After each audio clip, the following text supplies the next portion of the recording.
The humanitarian crisis in Sudan's Darfur region has displaced more than 2 million people. Those fortunate enough to escape Darfur are seeking refuge wherever nations will welcome them. Israel has no diplomatic relations with Sudan. Yet, more than 300 Sudanese refugees have made their way across hostile terrain to the unlikely safe harbor of the Jewish state. Well, essentially, they make their way up from Egypt, from Cairo, through the Sinai border into Israel. They walk through the desert with local Bedouin guides, and eventually they find themselves on the Israeli side of the border. A third of the refugees have been absorbed into Israeli communities, but the remainder of those who landed there, about 200 people, are being detained in Israeli prisons, waiting for the government to decide about their status. Several dozen of the Sudanese are in Masiyahu prison, located in central Israel. Although conditions in prison seem comfortable compared to where they've been, the Sudanese remain haunted by recent experiences.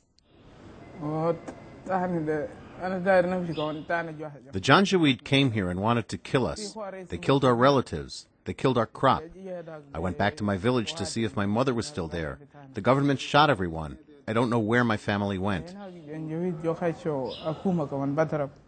Many Israelis believe its government should be doing more to help the Darfur refugees. They argue that Israel has a moral obligation because of its identity as the homeland of those who survived the Holocaust. Most believe it's an issue of red tape rather than cold hearts.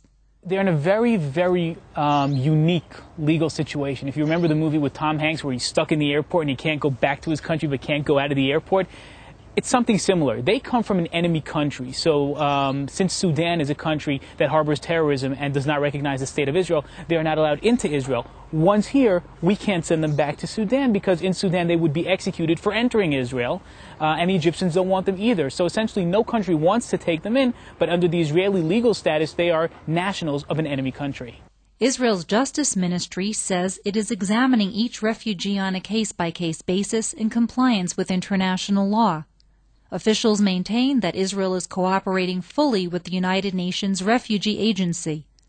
But the future of these refugees is by no means certain. Although it is clear that returning to Sudan is not an option, they are anxious to learn whether remaining in Israel is.